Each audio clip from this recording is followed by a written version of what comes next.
بسم اللہ الرحمن الرحیم۔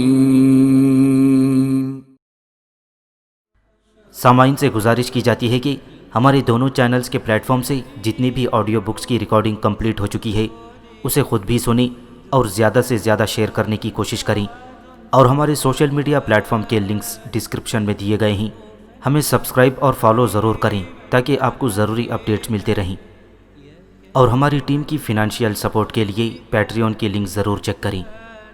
جزاک اللہ۔ عقبہ بن نافع عالم اسلام کا ایک عظیم سالار اور فاتح افریقہ۔ مصنف اسلم راہی MA۔ ایپیسوڈ 4۔ رومنوں کے سالار ہرکیولیس اور اساریان جب سقانہ کے قبیلے پر حملہ آور ہونے اور وہاں لوگوں کا قتل عام کرنے اور ان کی ساری بستیوں کو جلا کر خاکستر کرنے کے بعد جب قرطاجنہ پہنچے تو ان کی اس کامیابی سے خوشی کا اظہار کرتے ہوئے گریگری اور جسٹینین دونوں نے قرطاجنہ شہر کے اندر خوشی کا جشن منانے کا حکم دے دیا تھا۔ شہر کے لوگ زرق برق لباس پہن کر خوشی کا اظہار کرنے لگے تھے اور خصوصیت کے ساتھ شکرانہ ادا کرنے کے لیے قرطاجنہ کے مختلف کلیساؤں کا رخ کر رہے تھے۔ اس موقع پر گریگری، جسٹینین، سینیکا، کلاؤڈیا، فلورنس اور فلورنس کا بھائی ہیلڈارک سبھی خوشی کے جشن میں حصہ لینے کے لیے قرطاجنہ کے بڑے کلیسا میں آئے تھے، اور اس خوشی میں ان کے ساتھ اسقف پولوس، اس کا نائب، اور دوسرے پادری اور کلیسا کے کارکن اور راہبائیں بھی شامل ہو گئی تھیں۔ جس وقت سب لوگ خوشی اور مستی کا اظہار کر رہے تھے اس وقت ایک گھڑ سوار جس کا لباس اور چہرہ گرد سے اٹا ہوا تھا بشپ پولوس کے کلیسا میں داخل ہوا۔ اس گھوڑے سے اتر کر وہ کلیسا کے اس کھلے احاطے کی طرف چلا گیا جس میں جشن کا سمام برپا تھا۔ گریگری کے علاوہ لیو، ہرکیولیس، اساریان اور دوسرے سالاروں نے شاید اسے پہچان لیا تھا، لہٰذا انہوں نے لمحہ بھر کے لیے موج مستی بند کر دی تھی۔ ان کی طرف دیکھتے ہوئے جسٹینین اور سینیکا بھی بڑے غور سے آنے والے کی طرف دیکھ رہی تھی۔ آنے والا سیدھا گریگری کے پاس آیا، باری باری اس نے گریگری اور جسٹینین کو تعظیم دی، پھر کہنے لگا، میں زاما سے آیا ہوں اور وہاں سے میں آپ لوگوں کے لیے ایک انتہائی بری خبر لے کر آیا ہوں۔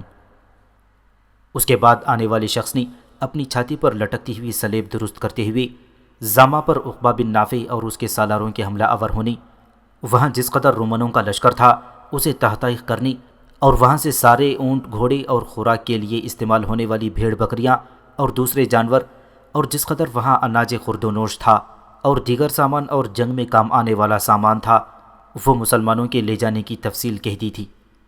اس شخص کی یہ خبر کہنے پر سب لوگوں کی موج مستی ختم ہو گئی، خوشی کا جشن سوگ میں بدل گیا تھا۔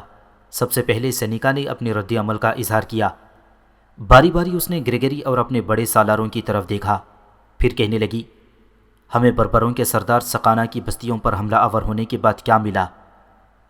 ان بستیوں میں نہ کوئی سامان تھا، نہ کوئی دولت کے انبار تھی۔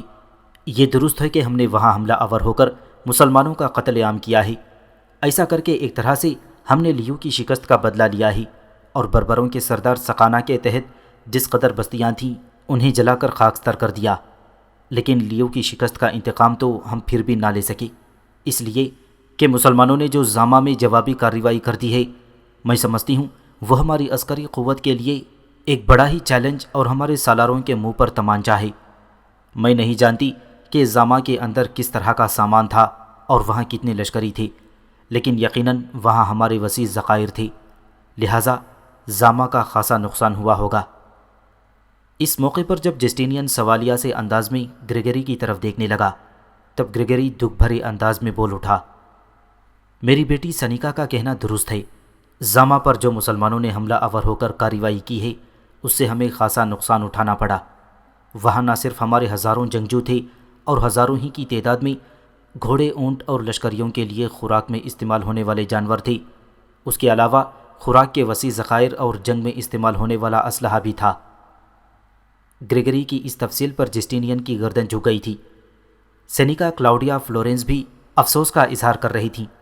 دوسری طرف پولوس، لیو، ہرکیولیس، اساریان اور دوسرے سالاروں کی گردنیں بھی جھک گئی تھیں۔ اس سارے نقصان کی تفصیل جان کر ابھی کسی نے اپنے رد عمل کا اظہار نہ کیا تھا کہ دو شخص بھاگتے ہوئے کلیسا کے اس میدان میں داخل ہوئے تھے۔ وہ سیدھے جسٹینین اور گریگری کی طرف آئے تھے۔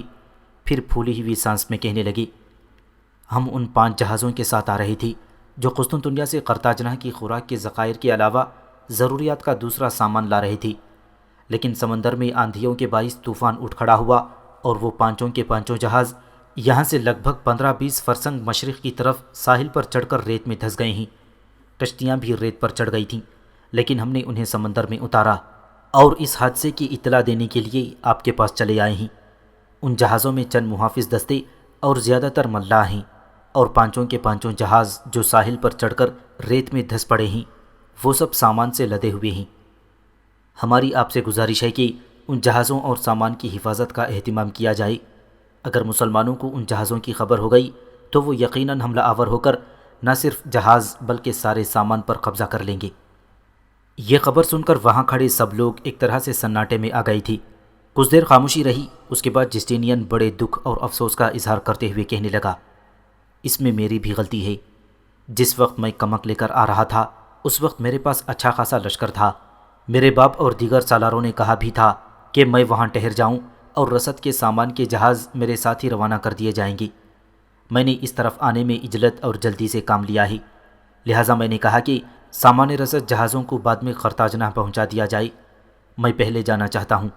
اگر وہ جہاز بھی میں اپنے ساتھ لے آتا تو شاید وہ سمندری طوفان کا شکار ہونے سے بچ جاتی اور اس وقت وہ سامان قرطاجنہ میں ہوتا۔ یہاں تک کہنے کے بعد جسٹینین رکا، پھر گریگری کی طرف دیکھتے ہوئے کہنے لگا، محترم گریگری، ہمیں فی الوقت زامہ کے نقصان کو بھول جانا چاہیے اور اپنے جہازوں کی حفاظت کا اہتمام کرنا چاہیے۔ فی الفور ایک لشکر بھیجنا چاہیے جو ان جہازوں کو دھکیل کر دوبارہ سمندر کے اندر لے جائے، پھر انہیں قرطاجنہ لایا جائے۔ جسٹینین جب خاموش ہوا تب گریگری پریشانی کا اظہار کرتے ہوئے کہنے لگا، بڑا عجیب سا معاملہ درپیش ہو گیا ہے۔ 5 جہاز اگر ریت میں دھس گئے ہیں اور لشکری انہیں دھکیل کر سمندر میں نہ اتار سکے تو ہمارے لیے ایک اور مسئلہ کھڑا ہوگا۔ میرے ذہن میں ایک ترکیب ہے اور مجھے امید ہے کہ آپ اس تجویز سے اتفاق کریں گے۔ میں چاہتا ہوں یہاں سے ہرکیولیس اور اساریان کی سرکردگی میں ایک لشکر کو آنے والے ان 2 اشخاص کی رہنمائی میں اپنے جہازوں کی طرف روانہ کر دیا جائے۔ اس لشکر کے اندر قرطاجنہ سے اونٹوں کی ایک خاصی بڑی تعداد بھی روانہ کی جائے۔ میں چاہتا ہوں پہلے اساریان اور ہرکیولیس اپنے پورے لشکر کو لے کر جہازوں کے پاس جائیں۔ جو اونٹ یہ لے کر جائیں گے جہازوں سے سارا سامان نکال کر ان اونٹوں پر لاد دیں۔ اس طرح جب جہاز خالی ہو جائیں گے تو انہیں خشکی سے دھکیل کر سمندر کی طرف لے جانا لشکریوں کے لیے آسان ہو جائے گا، اور اگر سارا سامان جو جہازوں سے لدا ہوا ہے ان اونٹوں پر نہ آئے جو یہاں سے ہم روانہ کریں گے تو کچھ سامان بھلے جہازوں کے اندر رہنے دیا جائے، پھر انہیں دھکیل کر سمندر میں داخل کر دیا جائے۔ اس کے بعد جو لشکر اساریان اور ہرکیولیس کی سرکردگی میں جائے گا وہ بھی 2 حصوں میں تقسیم ہو جائے۔ ہرکیولیس سامان سے لدے ہوئے اونٹوں کو لے کر قرطاجنہ واپس آ جائے اور اساریان آدھے لشکر کے ساتھ ان جہازوں میں سوار ہو کر جہازوں کو قرطاجنہ لائے۔ یہاں تک کہنے کے بعد گریگری سوالیہ سے انداز میں جسٹینین کی طرف دیکھنے لگا تھا۔ اس کے بعد اس کی نگاہیں ہرکیولیس اور اساریان پر جم گئی تھیں، یہاں تک کہ گریگری کی یہ گفتگو کا جواب دیتے ہوئے جسٹینین بول اٹھا، گریگری، میں آپ کی اس تجویز سے اتفاق کرتا ہوں۔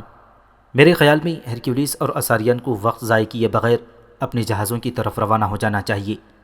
لشکر ان کے ساتھ جانا چاہیے جو اس سے پہلے بربروں کے سردار سقانہ کی بستیوں پر حملہ آور ہوا تھا، اس لیے کہ ان بستیوں کو برباد کرنے اور ان کا قتل عام کرنے کے بعد ہرکیولیس اور اساریان ہی نہیں، ان کے تحت کام کرنے والے لشکریوں کے حوصلے بھی بڑھے ہوئے ہیں، لہٰذا وہ ان جہازوں کی کارروائی کو بہتر انداز میں نمٹا سکیں گے۔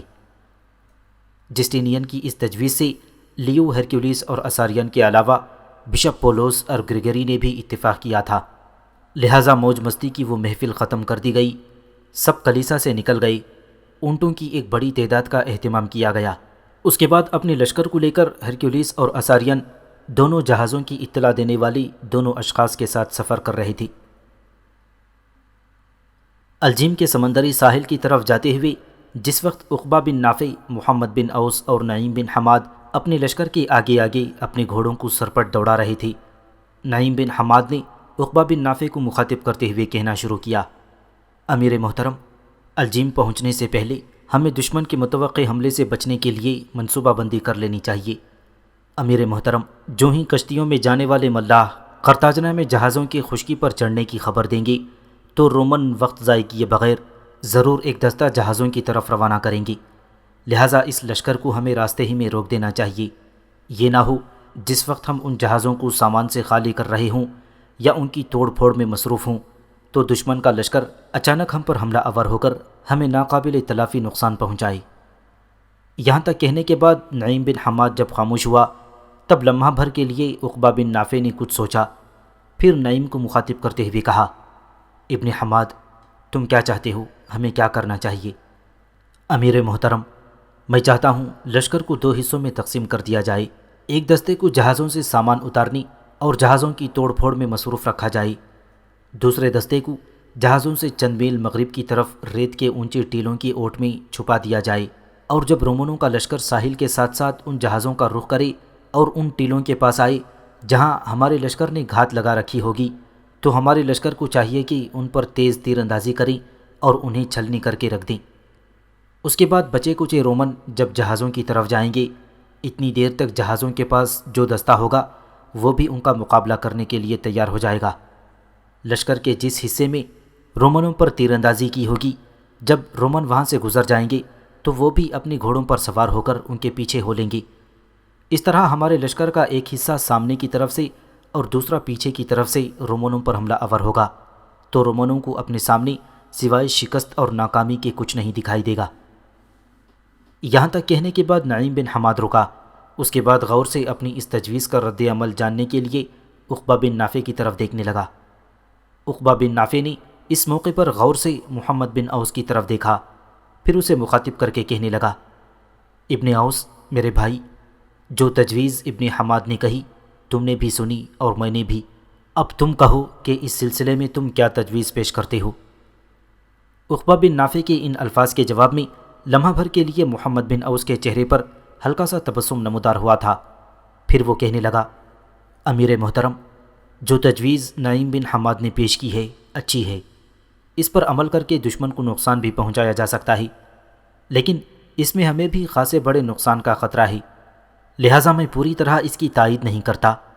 نعیم بن حماد کا کہنا ہے کہ لشکر کو 2 حصوں میں تقسیم کر دیا جائے، آدھا چند میل آگے جا کر گھات میں بیٹھ جائے۔ ظاہر ہے ہمارا وہ لشکر جو جہازوں سے چند میل مغرب کی طرف جا کر گھات میں بیٹھے گا وہ گھوڑوں پر سوار ہو کر جائے گا۔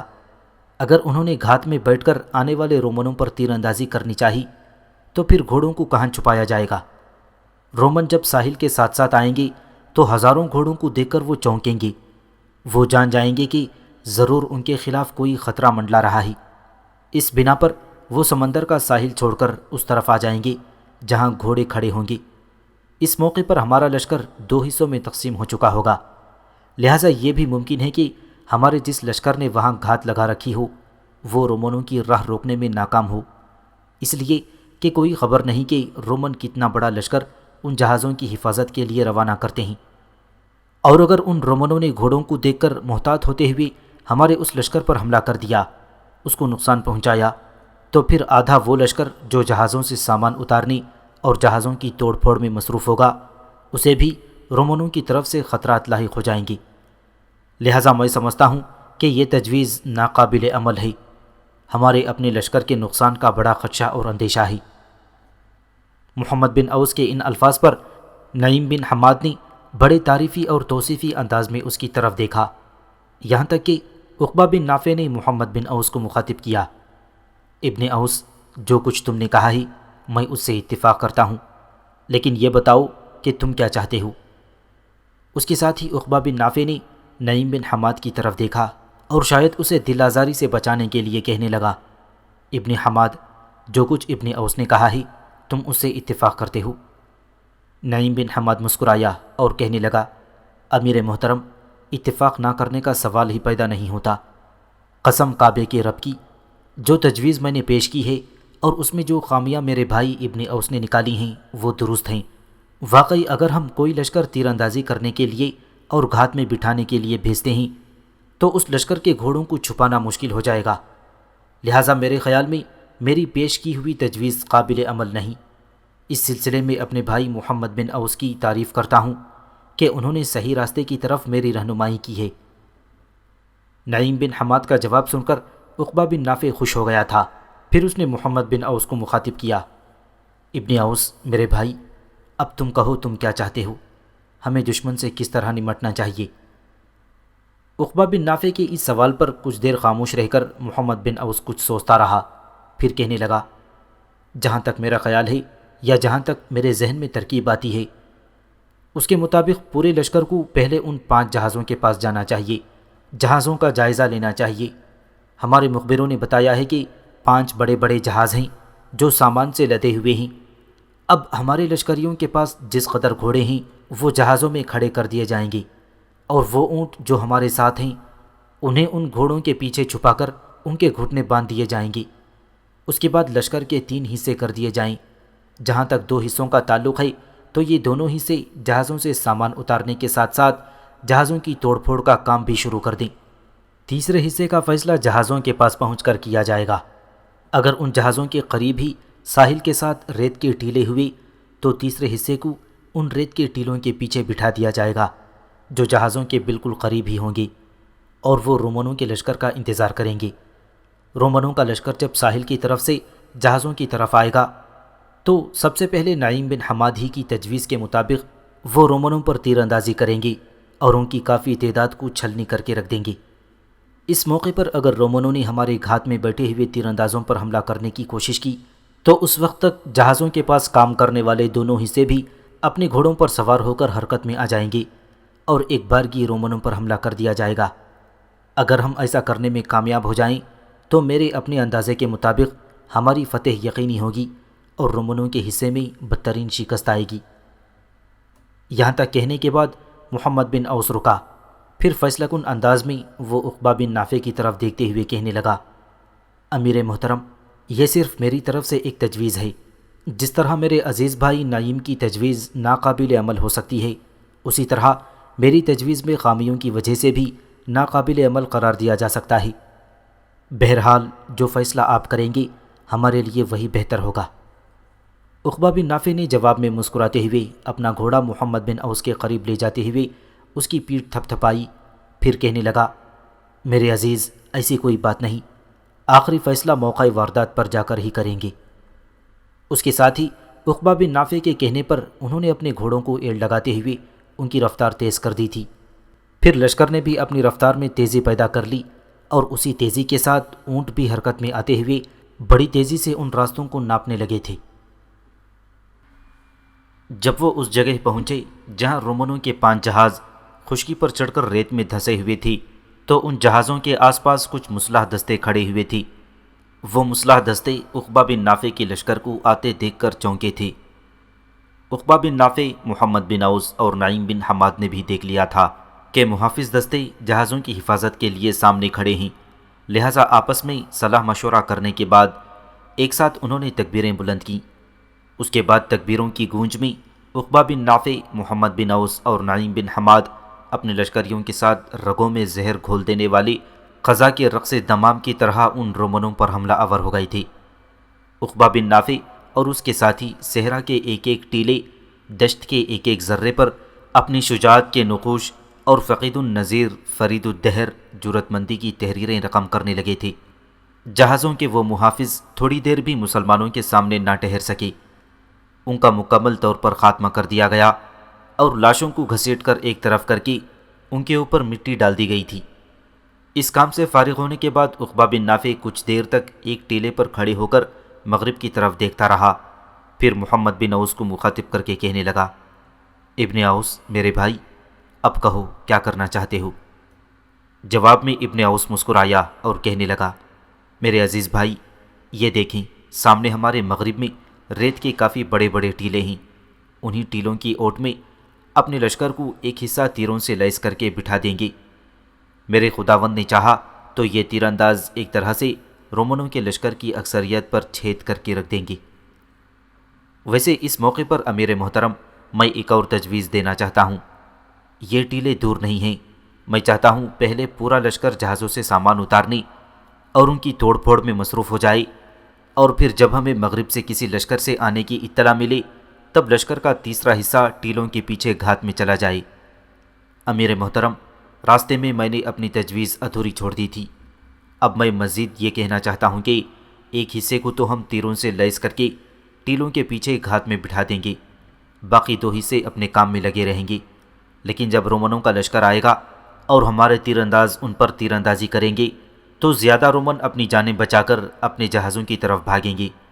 ایسی صورت میں جو پہلا جہاز ہے اس کے اندر بھی ہم فلفور تیر انداز بٹھا دیں گے، اور جو ہی رومن جہازوں کے قریب آئیں گے جہازوں کے تختوں کو آؤٹ میں رکھتے ہوئے ہمارے تیر انداز پہلے ان پر تیر اندازی کریں گے۔ ایسی صورت میں رومن لشکر کی اکثریت تیروں کی وجہ سے موت کے گھاٹ اتار دی جائے گی، اور باقی جو بچیں گے ان پر حملہ آور ہو کر ان کا ہم کام تمام کر دیں گے۔ عقبہ بن نافع نے محمد بن اوس کی اس تجویز سے اتفاق کیا تھا۔ لشکر کو 3 حصوں میں تقسیم کر دیا گیا، گھوڑوں کو جہازوں کی اوٹ میں باندھ دیا گیا اور گھوڑوں کے پیچھے اونٹوں کو بٹھا دیا گیا تھا۔ اس کے بعد پورا لشکر جہازوں سے سامان نکال کر خشکی پر رکھنے لگا تھا۔ اس کے بعد بڑی تیزی سے جہازوں کی توڑ پھوڑ شروع ہو گئی تھی۔ سب سے پہلے پچھلے جہازوں کو توڑا جانے لگا تھا۔ جہاز چونکہ موٹی موٹی لکڑی کے تختوں پر مشتمل تھے، لہٰذا ان کو توڑنے میں کوئی دقت نہ ہوئی، تاہم جو جہاز سب سے مغرب میں تھا اس کو ابھی نہیں چھیڑا گیا تھا، تاکہ اگر رومن لشکر اس طرف آئی تو اس جہاز میں تیر انداز بٹھا کر رومنوں کا مقابلہ کیا جا سکے۔ کافی دیر بعد جب مغرب کی طرف سے گرد کے بادل اٹھتے ہوئے دکھائی دیے تب عقبہ بن نافع، محمد بن اوس اور نعیم بن حماد چوکنے ہو گئی۔ اپنے لشکر کا تیسرا حصہ فوراً انہوں نے جہازوں کے مغرب میں جو ٹیلے تھے ان کے پیچھے بٹھا دیا تھا۔ لشکر کا دوسرا حصہ جو جہاز ابھی ثابت کھڑا تھا اس کے اندر تیروں سے لیس کر کے بٹھا دیا تھا۔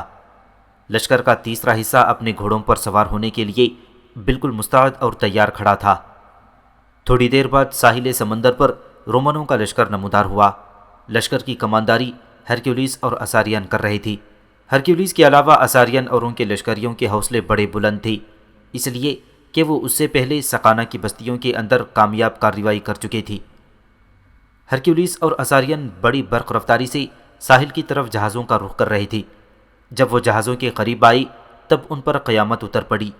اچانک ٹیلوں کی اوٹ سے ان پر ایسی تیز اور لگاتار تیر اندازی کی گئی کہ انگنت رومن تیر کھا کر اپنے گھوڑوں سے اتر گئے تھے۔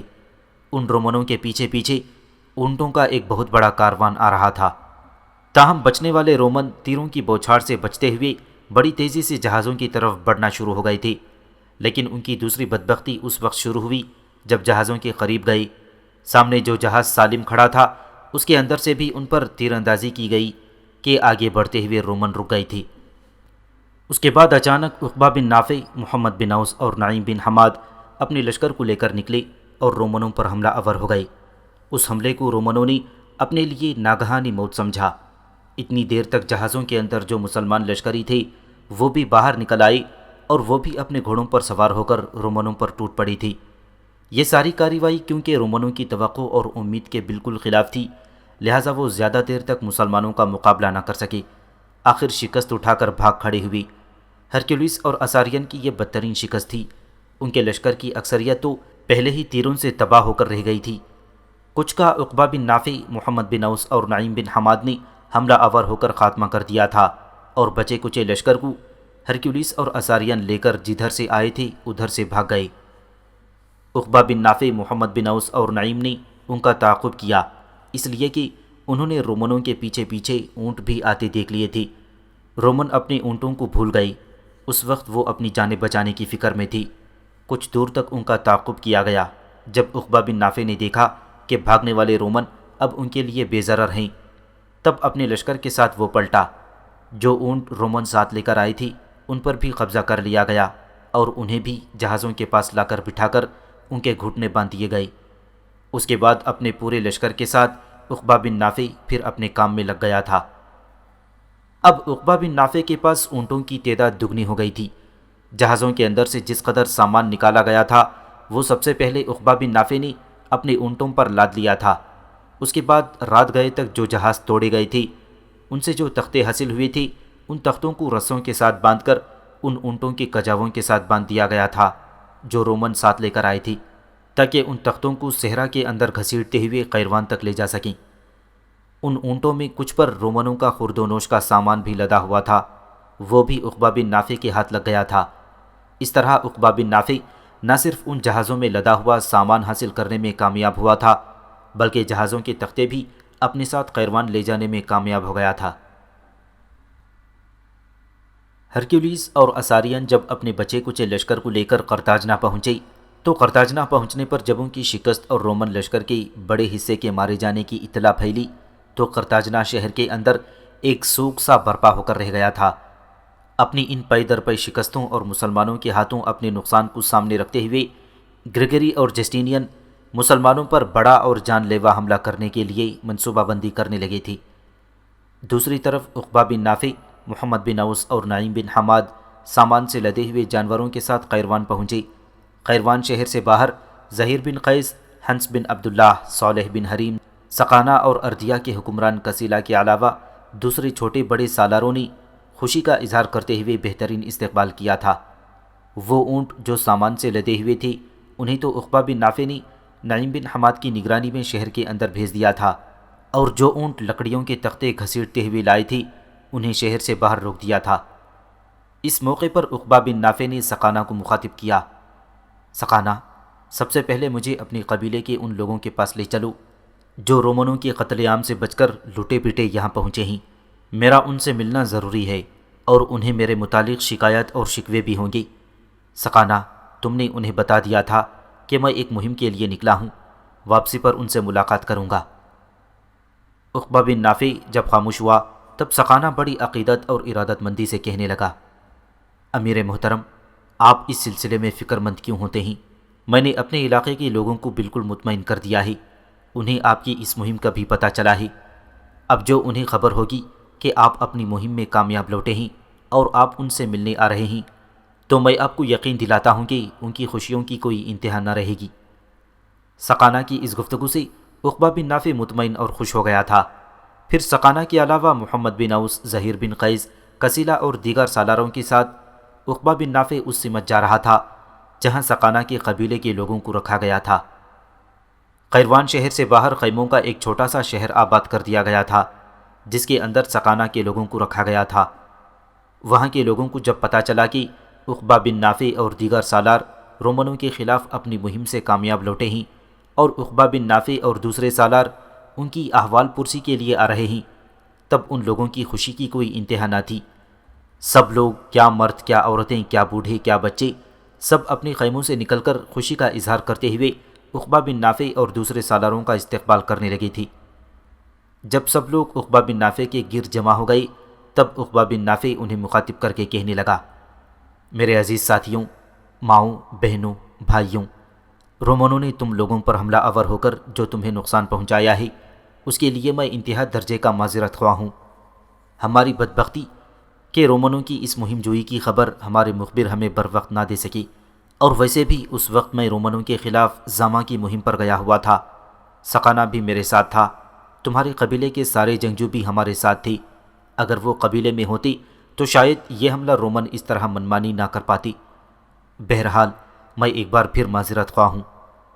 یہاں تک کہتے کہتے عقبہ بن نافع کو رک جانا پڑا تھا، اس لیے کہ سقانہ کے قبیلے کا ایک بزرگ لوگوں کے ہجوم کو چیرتا ہوا عقبہ بن نافع کے پاس آیا اور بڑی خوش طبعی میں کہنے لگا، امیر محترم، آپ کو اس انداز میں ہم سے معذرت کرنے کی ضرورت نہیں ہے۔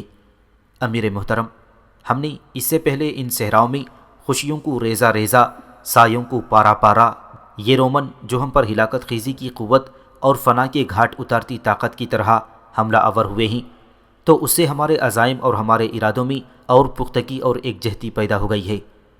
امیر محترم، ہم آپ کو یقین دلاتے ہیں کہ ہم آپ کے شانے سے شانہ ملا کر رومنوں کے خلاف صحرا کی اندھی قوت، عداوت کی سخت چٹان اور دشت و صحرا کا ناآشنا سراب ثابت ہوں گے، جس کے سامنے ایک نہ ایک دن ان رومنوں اور ان کے اتحادی قوتوں کو گھٹنے ٹیکنے ہوں گے۔ یہاں تک کہنے کے بعد جب وہ بوڑھا خاموش ہوا تو اس کے ان الفاظ کو سنتے ہوئے عقبہ بن نافع آگے بڑھا۔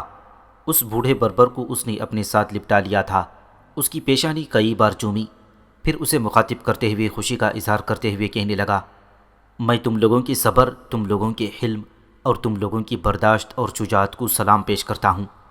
میں تم لوگوں سے اس بات پر بھی معذرت خواہ ہوں کہ جس وقت تم لٹے پٹے یہاں پہنچے اس وقت میں تم سے ملاقات نہ کر سکا، اس لیے کہ مجھے اپنی اس مہم کے لیے جانے کی جلدی تھی۔ اس کے بعد اپنے پہلو میں کھڑے سقانہ کو مخاطب کر کے عقبہ بن نافع کہنے لگا، اپنے سارے آدمیوں کو مخاطب کر کے پوچھو، اگر انہیں مجھ سے کوئی شکایت ہے تو یہ اس کا اظہار کریں۔ سقانہ نے جب آواز دے کر ان سے پوچھا تو سب لوگ ہاتھ کھڑے کرتے ہوئے عقبہ بن نافع کے حق میں نعرے لگاتے ہوئے اپنی خوشی اور طمانینت کا اظہار کرنے لگے تھے۔ ان کے جذبے کو عقبہ بن نافع نے قدر کی نگاہ سے دیکھا، پھر انہیں مخاطب کر کے کہنے لگا، میرے عزیز بھائیوں بہنوں، یہ نہ سمجھنا کہ ہم تمہیں دائمی طور پر ان خیموں کے اندر رکھیں گے۔ یہ جو میرے پیچھے ان گنت اونٹ کھڑے ہیں، ان کے ساتھ لکڑی کے بڑے بڑے تختے بندھے ہوئے ہیں، میں وقت ضائع نہیں کروں گا۔ آج رات سے ہی پورا لشکر حرکت میں آئے گا اور قیروان کے نواح میں تمہاری رہائش کے لیے بہترین ایک بستی آباد کر دی جائے گی جس میں تم لوگ رہو گی۔ اس کے بعد جب حالات نے مجھے اجازت دی تو میں تمہاری سرزمینوں کو تمہارے لیے ایک بار پھر آباد کروں گا اور تم ایک روز اپنے علاقوں کی طرف لوٹو گے۔ یہاں رہتے ہوئے ہم لوگ تم لوگوں کو کسی چیز کی کمی محسوس نہیں ہونے دیں گے۔ یہاں تک کہنے کے بعد عقبہ بن نافع جب خاموش ہوا تب سب لوگ اس کے حق میں نعرے لگاتے ہوئے خوشی کا اظہار کر رہے تھے۔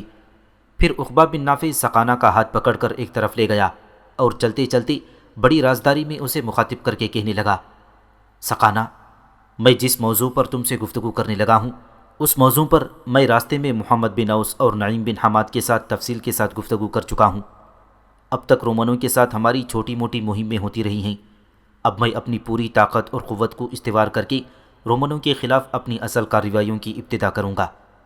فی الحال میں ان کے مرکزی شہر قرطاجنہ کو نظر انداز کر دوں گا۔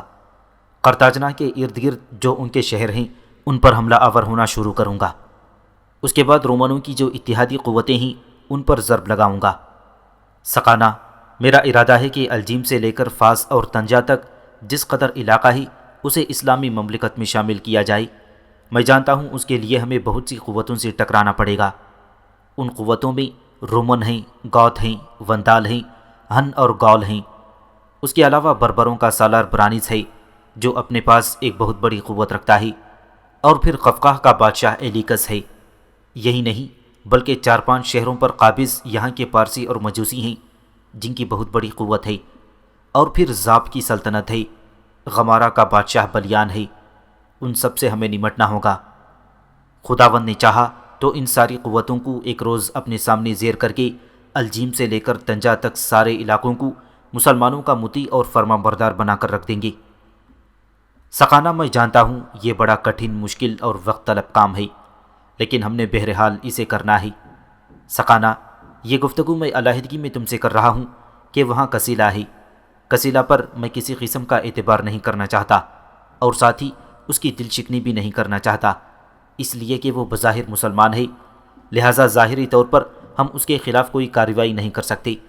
چند روز تک تمہارے قبیلے کے لوگوں کے لیے رہائش گاہیں تعمیر کر دی جائیں گی۔ اس کے بعد میں اپنی مہم کی ابتدا کروں گا۔ کسیلہ کو لشکر میں شامل رکھا جائے گا، لیکن اس موقع پر میں تم سے یہ کہوں گا کہ تم اپنے قبیلے کے کچھ لوگ مقرر کیے رکھنا جو کسیلہ پر گہری نگاہ رکھیں تاکہ کسی موقع پر وہ ہمارے لیے خطرے کا باعث نہ بن جائے۔ چلتے چلتے عقبہ بن نافع اور سقانہ اپنے لوگوں کے اندر گھس گئے تھے۔ عقبہ بن نافع جب خاموش ہوا تب سقانہ چھاتی تانتے ہوئے کہنے لگا، امیر، آپ کس قسم کی گفتگو کرتے ہیں؟ میں پکا سچا قسم کا مسلمان ہوں۔ وقت آیا تو سقانہ اور اس کے قبیلے والوں کی جانیں بھی مسلمانوں کے تحفظ اور سلامتی کی سربلندی کے لیے وقف کر دی جائیں گی۔ کسیلہ کی آپ فکر نہ کریں، میرے کچھ آدمی اس پر نگاہ رکھے ہوئے ہیں۔ اس کے بعد سقانہ کا ہاتھ پکڑے عقبہ بن نافع اس انداز میں سقانہ کے لوگوں کے اندر گھومنے لگا جیسے ان کے حالات کا جائزہ لے رہا تھا، یہاں تک کہ اس نے سقانہ کو مخاطب کیا، جس موضوع پر میں تم سے گفتگو کرنا چاہتا تھا وہ تو ہو گئی، اب یہ کہو کہ کیا تم نے اپنے قبیلے کے لوگوں میں کھانے پینے کی اشیاء تقسیم کی ہیں؟ اس پر سقانہ مسکراتے ہوئے کہنے لگا، امیر محترم، آپ اس سلسلے میں بالکل بے فکر رہیں، سب لوگوں کو ان کی ضرورت کے مطابق سامان مہیا کر دیا گیا ہے۔ اگر آپ کو مجھ پر اعتبار نہ ہو تو آپ سارے لوگوں کا خود جائزہ لیتے ہوئے ان سے مخاطب کر کے پوچھ سکتے ہیں، لوگ اس وقت یہاں کھڑے ہیں۔ سقانہ کے ان الفاظ پر شکایت بھرے انداز میں عقبہ بن نافع نے اس کی طرف دیکھا، پھر اس کے شانے پر ہاتھ مارتے ہوئے کہنے لگا، سقانہ، کس قسم کی گفتگو کرتے ہو؟ تم نے جو مجھے کہہ دیا ہے یہی کافی ہے۔ یہی میرے لیے اطمینان کا باعث ہے۔ اس کے بعد عقبہ بن نافع سقانہ کو لے کر اس کے قبیلے کے لوگوں سے باہر نکلا۔ اپنے سارے سالاروں اور لشکریوں کے ساتھ وہ لکڑیاں جو اونٹ گھسیٹ کر لائے تھے انہیں علیحدہ کرنے لگے تھے، اور لشکری ان اونٹوں کو جو رومیوں کے ساتھ آئی تھی انہیں ایک الگ جگہ لے جانے لگے تھے۔ اپنے سالاروں سے مشورہ کرنے کے بعد عقبہ بن نافع نے اپنی جنگی مہموں کی شروعات 3 شہروں سے کرنے کا فیصلہ کیا۔ پہلے شہر کا نام اپا تھا۔ اپا وہی قدیم شہر ہے جسے آج کل ٹریپولی کہتے ہیں، اور یہ موجودہ لیبیا کا دارالحکومت بھی ہے۔ اسے طرابلس کہتے ہیں۔ یہاں بندرگاہ بھی ہے۔ اس کا پرانا نام سرت بھی ہے۔ دوسرا شہر جس پر حملہ آور ہونے کا فیصلہ کیا گیا سبرانہ، اور تیسرا بلتس تھا۔ ان 3 شہروں میں سے اپا اور بلتس میں وندال آباد تھی، جبکہ سبرانہ میں زیادہ تر گاتھوں کی آبادی تھی۔ اس سے پہلے ہجری 22 میں طرابلس یعنی اپا یا ٹریپولی شہر مسلمانوں کے ہاتھوں فتح ہو چکا تھا۔ کچھ مورخین کا خیال ہے کہ یہ 23 ہجری میں پہلے مسلمانوں کے ہاتھوں فتح ہوا تھا۔ بہرحال یہی وہ عرصہ تھا جب پہل عرب فاتحین مصر کی فوجیں طرابلس تک بڑھ آئیں۔ مسلمانوں کے یہ ابتدائی حملے قبضہ جمانے کے لیے نہیں بلکہ دیکھ بھال کے لیے تھے، اور بعد کے دور میں جب عقبہ بن نافع کو واپس بلوا لیا گیا تو ان 3 شہروں پر ان جنگجو قبائل نے ایک طرح سے اپنی گرفت مضبوط اور مستحکم کر لی تھی۔ چنانچہ اپنے کام کی ابتدا عقبہ بن نافع نے انہی 3 شہروں یعنی اپا، سبرانہ اور بلتس سے کرنے کا فیصلہ کیا تھا۔ چنانچہ عقبہ بن نافع اپنے لشکر کے ساتھ حرکت میں آیا اور بڑی برق رفتاری سے سب سے پہلے اس نے اپا کا رخ کیا تھا۔ اپا اور بلتس پر زیادہ تر گرفت وندالوں کی تھی۔ جہاں تک وندالوں کا تعلق ہے تو یہ شمال کے برفستانوں سے نمودار ہوئے تھے۔ ان کے گروہ آپس میں ملتے ہوئے طاقت اور قوت پکڑنے لگے تھے۔ پھر انہوں نے جنوب کا رخ کیا۔ شمال کے برفستانوں سے نکلتے ہوئے پہلے انہوں نے جنوب مشرق پر پیش قدمی کرنی شروع کی۔ جو آبادی ان کے راستے میں آئی اسے وہ آندھی اور طوفان کی طرح رونتے اور اس کی خاک اڑاتے چلے گئے تھے۔ یونان کے شمال میں جو سرزمینیں تھیں ان کے قریب آ کر انہوں نے اپنا رخ بدلا، ایک دم بائیں جانب مڑے اور اٹلی میں داخل ہو گئے۔ اٹلی کو انہوں نے خوب روندا۔ رومن ان کے سامنے اپنا دفاع نہ کر سکے۔ اٹلی کو پامال کرنے کے بعد انہوں نے جنوب کا رخ کیا اور روم پہنچ گئے۔ روم ان دنوں رومنوں کا مرکز تھا، لیکن رومن ان وندالوں کے سامنے ایسے بے کس ہوئے کہ اپنا دفاع نہ کر سکی۔ وندال کیونکہ خانہ بدوش تھے لہٰذا ایک جگہ جم کر قیام کرنا ان کے لیے ممکن نہ تھا، لہٰذا وہ روم شہر میں بھی جم کر نہ بیٹھے۔ یہاں انہوں نے اپنا بحری بیڑا تیار کیا اور بحر اوقیانوس کی لہروں کو رونتے ہوئے وہ افریقہ کے ساحل پر پہنچے۔ ان دنوں جب وندال بحری بیڑے کے ذریعے افریقہ کی طرف بڑھ رہے تھے، ان کا سالار اور ایک طرح سے ان کا حکمران ایک شخص گیسرک تھا۔ یہی گیسرک 429 عیسوی میں افریقہ کے ساحل پر پہنچا۔ سب سے پہلے جو اس کے سامنے شہر آیا وہ قرطاجنہ تھا۔ یہ قرطاجنہ بنیادی طور پر کنانی عربوں کا آباد کردہ تھا، لیکن ان سے چھین کر رومنوں نے ان پر قبضہ کر لیا تھا، اور جس وقت وندال اپنے سالار گیسرک کی سرکردگی میں افریقی ساحل پر پہنچے تو اس وقت یہ سارے علاقے رومنوں کے قبضے میں تھے۔ چنانچہ وندال اپنے بحری بیڑے کے ساتھ افریقہ کے ساحل پر اترے۔ پہلے انہوں نے قرطاجنہ کا رخ کیا تھا۔ یہاں ان کی مٹ بھیڑ رومنوں سے ہوئی۔ رومنوں کی اس وقت افریقہ کے شمالی حصوں میں بڑی طاقت اور قوت تھی۔ رومن اپنے آپ کو بڑے جنگجو اور سورما بھی خیال کرتے تھے، لیکن جب رومنوں کا ٹکراؤ ان وندالوں سے ہوا تھا تو وندال وحشی خانہ بدوش اور جنگجو تھے۔ انہوں نے رومنوں کو اپنے سامنے کنگھال کر رکھ دیا تھا۔ رومیوں کو انہوں نے بدترین شکست دی، اور افریقہ میں رومیوں کے جس قدر علاقے تھے ان سب پر ان وندالوں نے قبضہ کر لیا تھا۔ وندالوں کی اکثریت یہیں افریقہ میں آباد ہو گئی، اور ان کی کچھ آبادی مغرب کی طرف سفر کرتے ہوئے طنجہ پہنچی۔ طنجہ سے انہوں نے پھر سمندر کو پار کیا۔ وہ اسپین میں داخل ہوئے۔ اسپین کو کھنگالتے ہر چیز پر حملہ آور ہوتے اپنے لیے فوائد حاصل کرتے رہے۔ پھر فرانس میں جا داخل ہوئے۔ فرانس میں اس وقت وحشی ٹال تھے، وہ بھی وندالوں کا کچھ نہ بگاڑ سکے۔ آخر یہ وندال شمال کی طرف بڑھتے ہوئے منتھ کی بندرگاہ میں جا پہنچے، اور پھر وہاں سے انہوں نے اپنا رخ شمال کی طرف موڑا۔ لہٰذا جو گروہ شمالی افریقہ میں آباد نہیں ہوا تھا انہی علاقوں کی طرف چلا گیا، جہاں سے نکل کر انہوں نے ان علاقوں کا رخ کیا تھا۔ جو وندال اپنے سالار گیسرک کی سرکردگی میں شمالی افریقہ میں آ گئے تھے، ان سے متعلق مشہور مغربی مورخ CWC اومن اپنی کتاب بزنطینی امپائر میں لکھتا ہے، شمالی افریقہ میں رومنوں کے علاقوں پر قبضہ کرنے کے بعد یہ وندال لگ بھگ 104 سال تک ان علاقوں پر حکومت کرتے رہے۔ رومیوں کو بڑی خواہش تھی کہ افریقہ میں وندالوں سے یہ مقبوضہ جات واپس لے لیں، لیکن ان دنوں رومنوں کی سلطنت پر اور بہت سے وحشی خانہ بدوش قبائل حملہ آور ہو رہے تھے، جن میں گوتھ، گال اور ہن بڑے اہم تھے، جن کی بنا پر رومن لگ بھگ 104 سال تک افریقہ میں وندالوں کی طرف دیکھ نہ سکے، یہاں تک کہ جب قسطنطنیہ میں رومنوں کا شہنشاہ جسٹینین بنا تو اس نے 533 عیسوی میں ارادہ کر لیا کہ وہ شمالی افریقہ کے سارے علاقے کو وندالوں سے واپس لے کر رہے گا۔ دوسرے مغربی مورخ ہیرولڈ لیمب لکھتا ہے، جون 533 عیسوی میں رومنوں کے شہنشاہ جسٹینین نے اپنی اس مہم کی ابتدا کی، ایک بہت بڑا بحری بیڑا اور لشکر تیار کیا۔ اس لشکر کا کمانڈر اس نے اپنے بہترین سالار بیلیساریوس کو بنایا تھا۔ کہا جاتا ہے کہ جس وقت رومنوں نے اپنے سالار بیلیساریوس کو وندالوں پر حملہ آور ہونے کے لیے افریقہ کی طرف روانہ کیا تھا، اس کی روانگی کے وقت رومنوں کا شہنشاہ جسٹینین اور اس کا اسقف اعظم ایک جلوس کی شکل میں بندرگاہ پہنچے جو شہنشاہ کے محل کے قریب واقع تھی۔ اس جلوس کے آگے رومنوں کے مقدس بت تھے جنہیں ریحان کی شاخوں سے ہوا دی جا رہی تھی۔ اس بندرگاہ کے قریب ہی ہایا صوفیہ کے سنگین ستون بلند تھے۔ سب سے پہلے اسقف اعظم نے بیلیساریوس کو اس مہم کے لیے دعا دی۔ اس کے بعد جہازوں کے بادبان کھول دیے گئے۔ سب سے اوپر کا بادبان قرمزی رنگ کا تھا اور اس کے ساتھ ہی ایک قندیل بندھی ہوئی تھی۔ یوں وندالوں سے اپنے علاقے واپس لینے کے لیے رومیوں کا سالار بیلیساریوس افریقہ کی طرف روانہ ہوا تھا۔ بڑے جہازوں کے علاوہ چھوٹی چھوٹی کشتیاں بھی اس کے بحری بیڑے کے پیچھے روانہ ہو گئی تھیں۔ دراصل جسٹینین نے افریقہ پر حملہ آور ہو کر وندالوں سے اپنے یہ علاقے واپس لینے کے لیے کوئی اتفاقی فیصلہ نہیں کیا تھا، بلکہ جسٹینین کے دور میں کچھ راہب جو اپا شہر میں، جسے طرابلس کہتے تھے، وندالوں کے تحت زندگی بسر کر رہی تھی، وہ اپا سے قسطنطنیہ پہنچے اور انہوں نے قسطنطین کو بھڑکایا کہ وہ وندالوں پر حملہ آور ہو کر افریقہ کے اپنے مقبوضہ جات ان سے واپس لے لیں۔ دراصل ان راہبوں نے یہ مشورہ اس موسم میں دیا تھا جس موسم میں وندال عموماً اور اکثر بحری قزاقوں کا تعاقب کرنے کے لیے اپنے بحری بیڑے کو سمندر میں اتارتے تھے۔ چنانچہ انہی راہبوں کی انگیخت پر رومنوں کے شہنشاہ جسٹینین نے ایک بحری جہاز میں 120 منتخب آدمی افریقہ کے ساحل پر روانہ کیے تھے اور انہیں یہ ہدایت کی کہ وہاں جا کر وہاں رہنے والے لوگوں کو وندالوں کے خلاف بغاوت پر اکسائیں اور یہ افواہ پھیلا دیں کہ سارڈمینیا جو ان دنوں وندالوں کے پاس تھا، وہاں کے گورنر نے بغاوت کر دی ہے اور وندالوں کے خلاف قسطنطنیہ سے امداد طلب کر لی ہے۔ چنانچہ وہ 120 آدمی افریقہ پہنچے اور انہوں نے وندالوں کے خلاف اور رومنوں کے حق میں اپنا کام کرنا شروع کر دیا تھا۔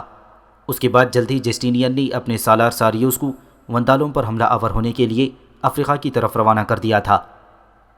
جس موسم میں رومنوں کا سالار بیلیساریوس افریقہ پر حملہ آور ہونے کے لیے روانہ ہوا تھا، اس موسم میں جہازوں کے ذریعے سمندر کو عبور کرنا آسان تھا۔ یہ موسم مئی سے جون تک کا تھا۔ اس کے بعد سمندر میں طوفان آنے شروع ہو جاتے تھے جن کی وجہ سے جہاز ایک دوسرے سے الگ ہو کر بکھر جاتی تھی۔ بیلیساریوس کو افریقہ کی طرف روانہ کرتے وقت رومنوں کے شہنشاہ جسٹینین نے اسے پورے اختیارات سونپتے ہوئے کہہ دیا تھا کہ تمہارا ہر حکم میرا حکم سمجھا جائے گا۔ اس کے ساتھ ہی اپنے ایک لائق اور وفادار خواجہ سرا سولومن کو بھی بھیج دیا تھا، کیونکہ اندیشہ تھا کہ بیلیساریوس کہیں افریقہ پہنچ کر خود سر نہ ہو جائے اور جسٹینین کے خلاف بغاوت نہ کر دی۔ قسطنطنیہ سے روانہ ہو کر بیلیساریوس سسلی پہنچا۔ وہاں کے مشہور آتش فشاں پہاڑ ایٹنا کے سامنے لنگر انداز ہوا تھا۔ اس کے پاس جسٹینین کی دی ہوئی رقوم کا وسیع ذخیرہ تھا۔ اس رقم کو کام میں لاتے ہوئے اس نے سسلی سے غلہ خرید کر اپنے جہازوں میں بھر لیا تھا۔ اس کے علاوہ دوسری ضروریات کی اشیاء بھی لے لیں۔ اس کے بعد روانہ ہوا تھا۔ ساتھ ہی اس نے اپنے آگے آگے کچھ تیز رفتار کشتیاں روانہ کر دی تھیں جن کو یہ حکم دیا کہ وہ وندالوں کے بحری بیڑے کے متعلق معلومات فراہم کرے۔ پھر بیلیساریوس کو حوصلہ افزا خبریں ملی تھیں، اس لیے کہ اس نے اپنے جو مخبر روانہ کیے تھے وہ ایک غلام کو پکڑ کر لائے جو صرف 3 روز بیشتر قرطاجنہ سے آیا تھا۔ اس سے پتہ چلا کہ وندالوں کو رومنوں کے حملوں کے متعلق کوئی اطلاع نہیں ہے۔ وندالوں کے لشکری ان کے ملک کا چکر لگا رہے تھے، جبکہ ان کا بحری بیڑا سمندر کے اندر بحری قزاقوں کے تعاقب میں لگا ہوا تھا۔ یہ حقیقت بھی تھی کہ ان دنوں وندالوں کا بحری بیڑا اپنے ہزاروں لشکریوں کے ساتھ بحری قزاقوں کا پیچھا کرتے سارڈمینیا کی طرف گیا ہوا تھا، جبکہ وندالوں کا ایک لشکر اپنے علاقوں کے جنوبی حصوں میں اٹھنے والی بغاوتوں کو ختم کرنے میں مصروف تھا۔ رومن اب بڑی تیزی سے کام کر رہے تھی۔ بیلیساریوس نے چھوٹی چھوٹی کشتیوں میں اپنے کارندے قرطاجنہ کی طرف روانہ کیے، جو ان دنوں وندالوں کا مرکزی شہر تھا۔ وہ تاجروں کا بھیس بدل کر وہاں پہنچ گئے اور وہاں کی مقامی آبادی کو چپکے چپکے آگاہ کر دیا کہ رومنوں کی عسکری قوت پہنچنے ہی والی ہے۔ دراصل رومن خود بھی وندالوں کے خلاف اعلان جنگ نہیں کرنا چاہتے تھے، اس لیے کہ ان کے بھائی بند جو ان جیسے خانہ بدوش تھے ان دنوں سارڈینا کے علاوہ اٹلی اور اسپین میں بھی قابض تھے، اور اگر رومن قسطنطنیہ سے نکل کر اعلانیہ وندالوں کے خلاف حرکت میں آتے تو ان کے خانہ بدوش بھائی بند بھی رومنوں کے خلاف اٹھ سکتے تھے۔ لہٰذا اپنا بحری بیڑا افریقہ کی طرف لے جاتے ہوئے رومنوں نے یہ افواہ پھیلانا شروع کر دی تھی: ہمیں وندالوں سے جنگ کرنے کی ضرورت نہیں، ہم تو اس جابر کا تختہ الٹ کر جو وندالوں پر حکمرانی کر رہا ہے جائز حکمران کو برسر اقتدار لانا چاہتے ہیں۔ دراصل وندالوں کا وہ سالار اور حاکم جس کا نام گیسریک تھا اور اپنے لشکر کو لے کر شمالی افریقہ میں داخل ہوا تھا، جس زمانے میں رومن افریقہ پر حملہ آور ہو رہے تھے، اس سے چند برس پہلے گینیمر نام کے ایک سالار نے گیسریک کی نسل سے جو حکمران تھا اسے محروم کر کے حکومت پر قبضہ کر لیا تھا۔ لہٰذا رومن اس بہانے سے افریقہ کی طرف بڑھے کہ وہ غاصب گیلیمر کو معزول کر کے حکومت اصل حقدار کے حوالے کرنا چاہتے ہیں۔ رومنوں کو قوی امید تھی کہ وہ فاتح رہیں گے اور وندالوں پر کامیابی حاصل کریں گے، اس لیے کہ بیلیساریوس جو لشکر لے کر جا رہا تھا اس میں صرف رومن ہی شامل نہ تھے، بلکہ اس میں جنگجو اور خونخوار ایشیائی ہن بھی شامل تھے جو ایشیا سے نکل کر بحر اسود کے پاس جا کر آباد ہو گئے تھے اور اب رومنوں کے لشکر میں کام کرنے لگے تھے۔ وندال اس وقت بڑی طاقت اور قوت رکھتے تھے، لہٰذا افریقہ میں وارد ہونے اور وہاں اپنی قوت قائم کرنے کے بعد انہوں نے ایک حماقت کی۔ انہیں چونکہ سمندر کے مشرقی طرف سے کسی قوم کے حملے کا اندیشہ نہ تھا، لہٰذا انہوں نے قرطاجنہ کے علاوہ دوسرے شہروں کی فصیلیں گرا دی تھیں۔ چنانچہ افریقہ پہنچ کر بیلیساریوس نے فیصلہ کر لیا تھا کہ وندالوں کے بحری بیڑے کے پہنچنے سے پہلے ہی قرطاجنہ کی شہر پناہ کے اندر پہنچ جائے۔ چنانچہ ساحل پر اترنے کے بعد رومن جب قدیم پرانے شہر قرطاجنہ سے 10 میل کے فاصلے پر تھی، وندالوں کا ایک لشکر ان کے سامنے آیا۔ دونوں لشکروں میں ٹکراؤ ہوا اور گھمسان کا رن پڑا۔ اس مہم میں اگر صرف رومن ہی ہوتے تو یقیناً وندالوں کے مقابلے میں بیلیساریوس کو بدترین شکست ہوتی اور وہ افریقہ سے بھاگنے پر مجبور ہو جاتا، لیکن بیلیساریوس کے لشکر میں ایشیا کے خونخوار اور جنگجو ہن قبائل کے باقاعدہ لشکر بھی تھے جو ہر وقت غارت گیری کے انتظار میں رہتے تھے۔ افریقہ پہنچ کر ان ہنوں کی نظریں وندالوں کے سنہری سامان اور اعلیٰ ہتھیاروں پر پڑی تو انہوں نے ان سب چیزوں پر قبضہ کرتے ہوئے توڑ پھوڑ کرنا شروع کر دیا اور وندالوں پر تیروں کا مہ برسانا شروع کر دیا۔ جس وقت جنگ اپنے عروج پر پہنچی تو ایک بار وندالوں کے سالار نے بیلیساریوس کو شکست دے کر پیچھے ہٹنے پر مجبور کر دیا تھا۔ اب اس موقع پر وندالوں کے سالار سے ایک حماقت ہو گئی۔ اس نے یہی خیال کیا کہ لڑائی ختم ہو گئی ہے اور وہ اپنے زخمی اور جنگ میں آنے والوں کی دیکھ بھال اور تدفین کے انتظام میں لگ گیا تھا۔ اس کی اس مصروفیت سے بیلیساریوس نے فائدہ اٹھایا، پلٹ کر اس پر حملہ کیا۔ چنانچہ وندالوں کا سپہ سالار یہی سمجھا کہ رومنوں کو کوئی اور کمک آ گئی ہے، چنانچہ وہ بھاگ نکلا۔ اس طرح قرطاجنہ پر رومیوں کا قبضہ ہو گیا۔ بھاگتے ہوئے وندال اپنے ہی ساتھیوں کے ہاتھوں کچلے گئے۔ ان کی شکست کی ایک وجہ یہ بھی تھی کہ وہ پہلے جیسے جنگجو نہیں رہے تھے۔ افریقہ کی دولت اور عیش پرست ماحول نے انہیں تن آسان بنا دیا تھا۔ انہیں جب شکست کے بعد ہوش آیا تو وہ قرطاجنہ کی فصیل سے گزر کر شہر میں نہ پہنچ سکتے تھے جو اب بیلیساریوس کے قبضے میں تھا۔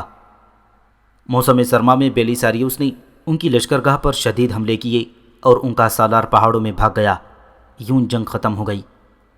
ان وندالوں سے متعلق مشہور رومن مورخ پروکوپلس لکھتا ہے، یہ وندال ہر روز حمام پہنچ کر غسل کے عادی ہو چکے تھے۔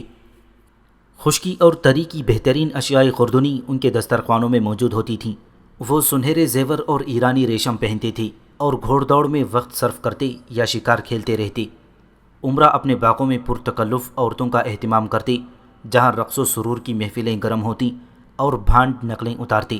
غرض وہ ہر اس مصروفیت کے خواہاں رہتے جو جنسی تحریک کے سر و سامان پہنچا سکتی تھی۔